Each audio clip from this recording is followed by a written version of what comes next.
Anima by Xelrog T. Apocalypse. It was an utterly normal day for me. Well, actually, I'd gotten a parking ticket and a jury summons, so it was a pretty shitty day for me. However, neither of those would seem of any consequence when I got home at the end to find my computer infected. But maybe I'm going a little too fast. Let me take a step back, and we'll start from when I returned from work that day. As always, the first thing I did was go through the mail. Feel free to imagine my aggravation at the summons here. It didn't help either that everything else was junk mail and bills. Whatever. Just one of life's many joys.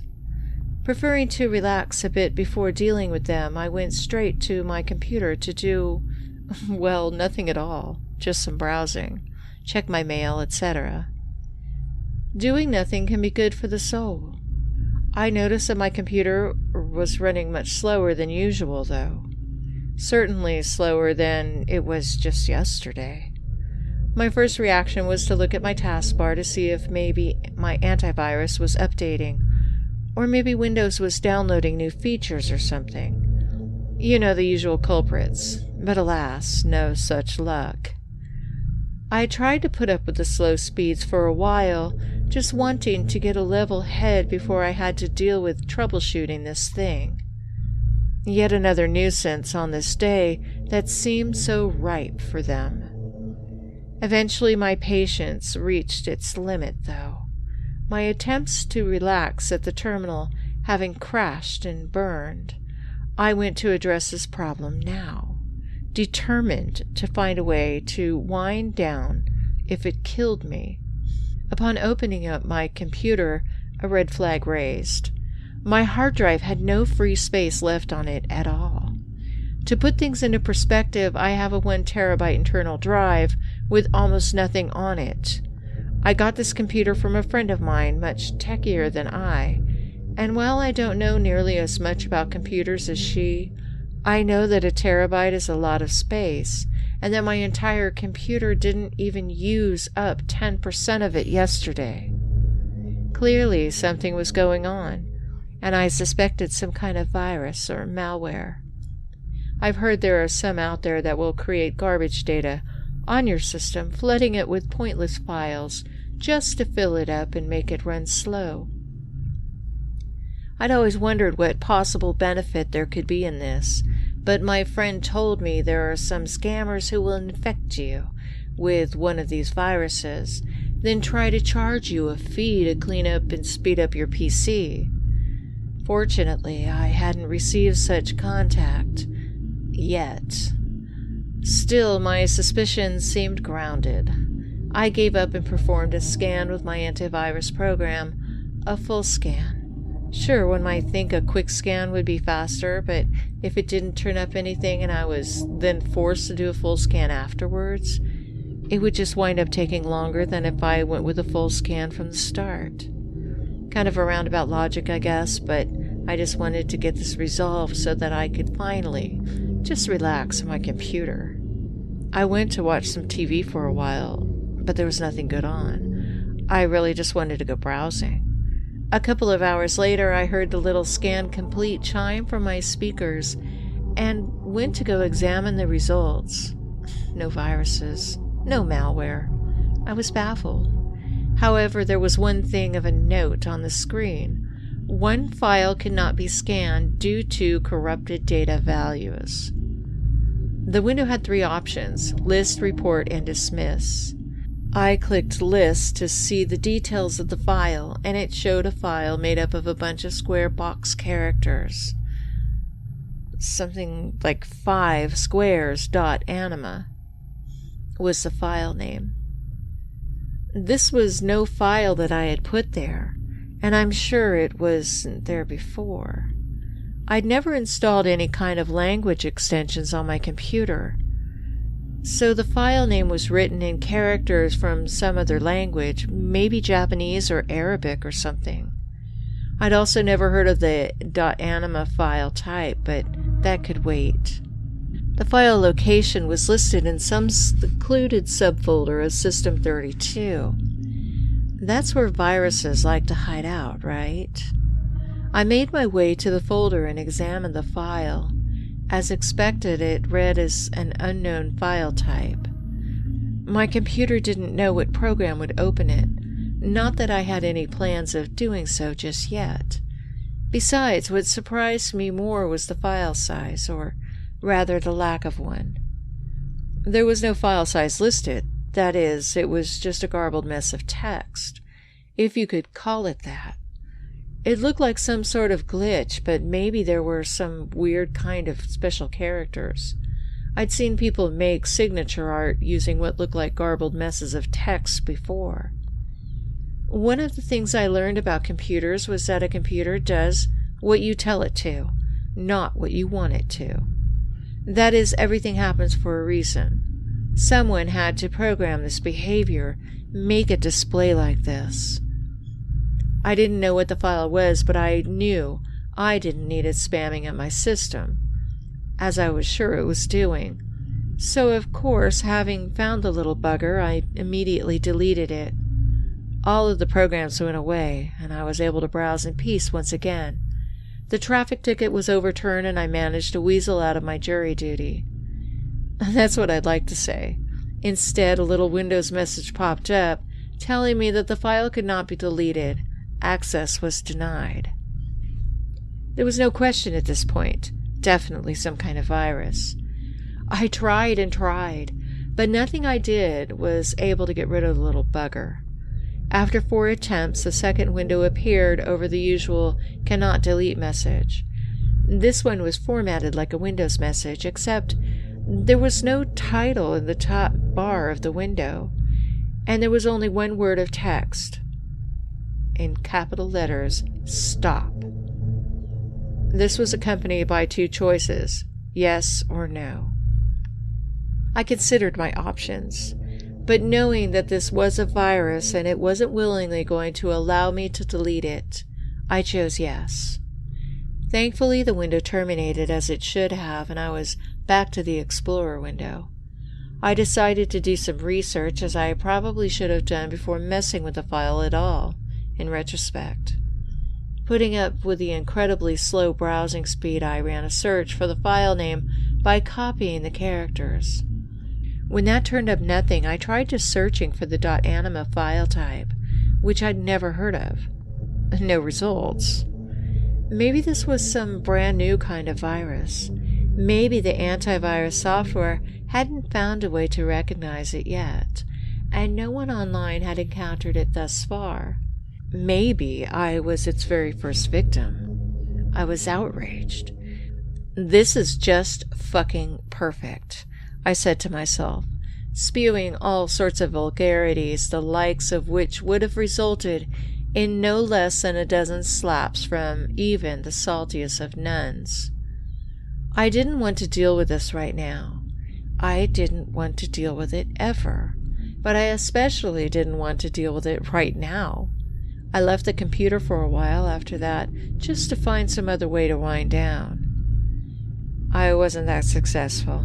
The next day I was still pretty annoyed, but I was at least more level-headed than I was the day before. And this was my weekend, so I would have plenty of time to figure it out. I called up the friend of mine who I had gotten the computer from, and she attested that she had no knowledge of any such file on it, nor of how it could have gotten there.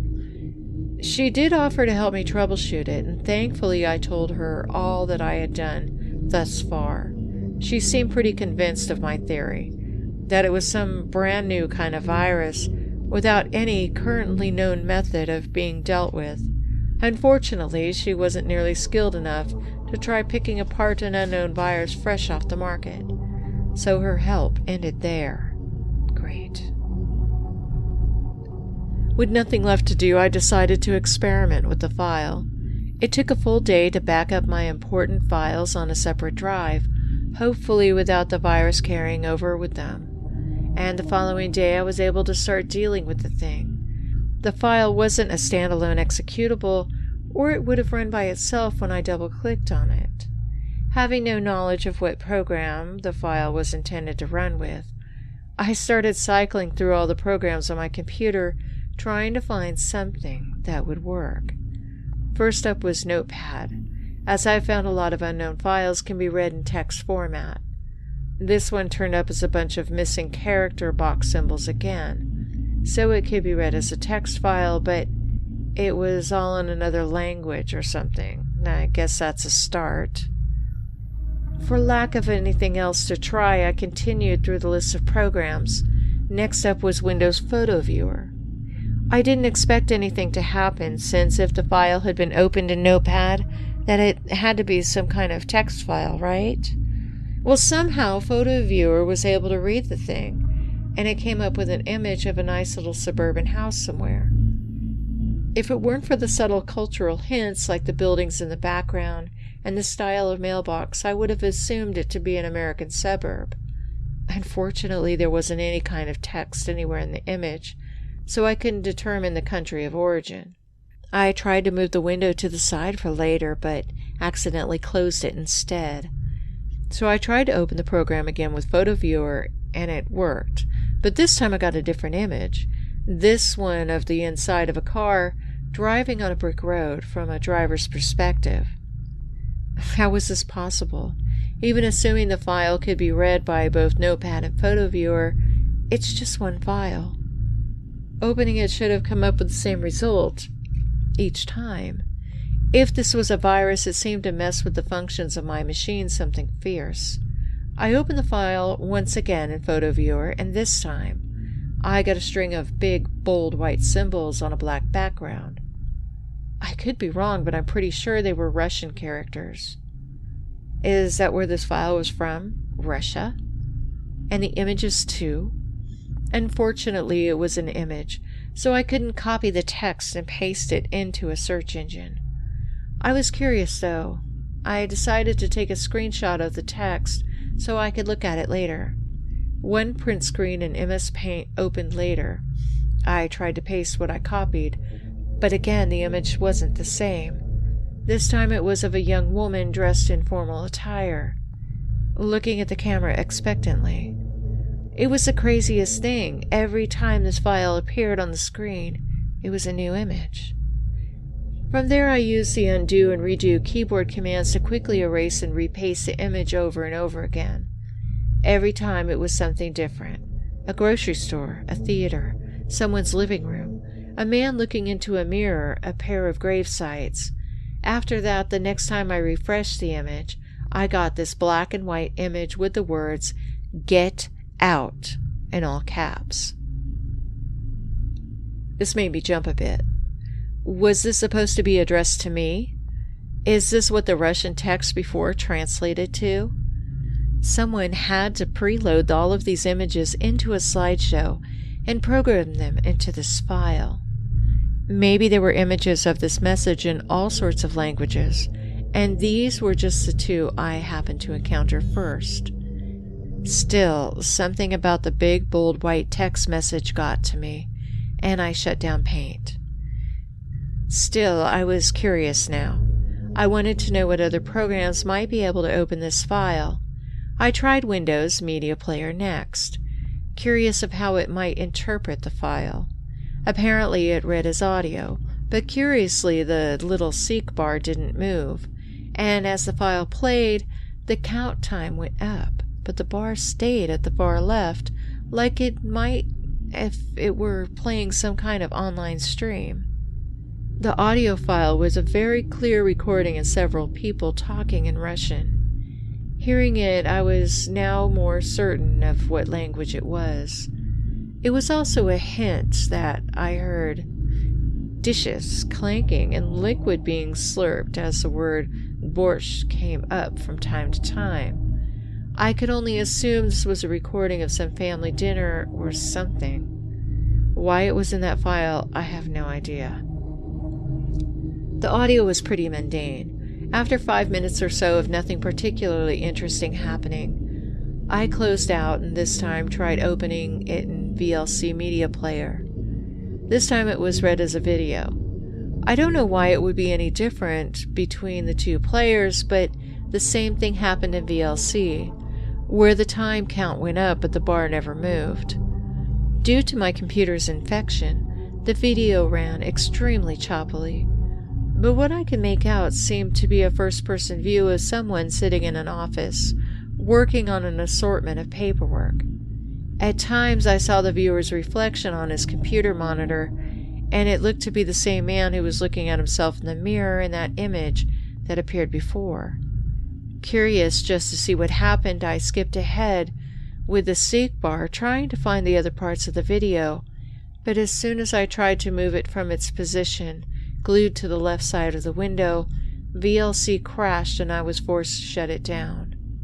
When I did, another Windows message had appeared beneath the window. Again, no title in the top bar, and only one line of text, "Stay out," in all caps. Again, the options were yes and no. Just to see what would happen this time, I clicked no. That might have been a mistake. The window didn't close, but out of nowhere my computer started whirring as if it were under an incredible strain, and the screen practically locked up. I tried moving my mouse, but I was unable to move it out of the stay out window, which still had both options selectable. Thinking that maybe the computer was having trouble processing the command, I once again clicked no. This time the reaction was even stronger. Countless message windows began popping up over the current one, all of them identical. Stay out, stay out, stay out, stay out. One after another, they rapidly began popping up over the last, slowing my computer to a literal snail's pace. I tried moving the mouse, and it very, very slowly crawled its way from the no button. Hoping to just end this calamity at this point, I got it to meander over to the yes command and finally clicked it.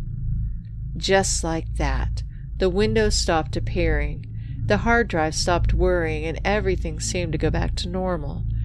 Or at least it went back to the way it was before I clicked no. The file was still there, and it still had to be taken care of. I tried once again to delete the file. This time a message popped up reading "Do not" in all caps, with the only clickable option being OK. Odd, this message was different from the one I got the last time I tried to delete it. Trying to X out of the message window did nothing, so I reluctantly hit OK and it closed. I tried copying the file onto a drive, moving it off my computer, but I then received a Windows error message telling me that the file cannot be moved because it is being accessed by another program. The same message came up when I tried just moving it to the desktop for easier access. I was curious to see whether this was true or not, and actually I hadn't taken a look at my processes to see if maybe there was something going on that was making my system drag so much.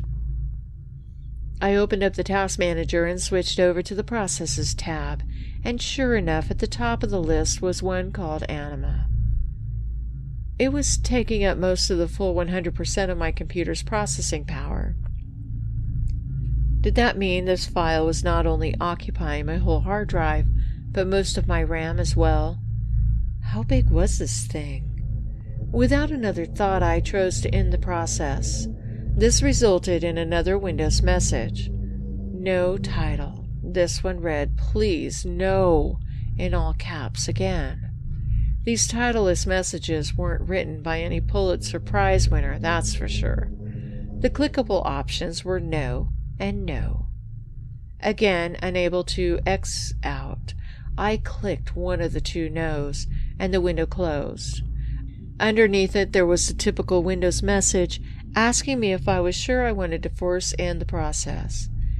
Glad that the virus didn't interfere with this function, I clicked End Process, and my hard drive whirred for a moment. Then, just like that, the process vanished. My CPU usage went back down to its normal levels, and then finally I was able to use the machine freely again. However, the file was still there, in the folder. I could have deleted it then and there, but I wanted to check once again to be sure that no one else had encountered this little bugger yet. So now that I was running at almost full speed, I did another search for .anima file type. Still no results. On a final hunch, I based the name off the process I saw running, and I tried doing a search for just anima. All this returned was that anima was a Latin word that functionally translates into English as soul. When I read that, it hit me like a ton of bricks. That file, it couldn't have possibly been, could it? Was that .anima file a human soul?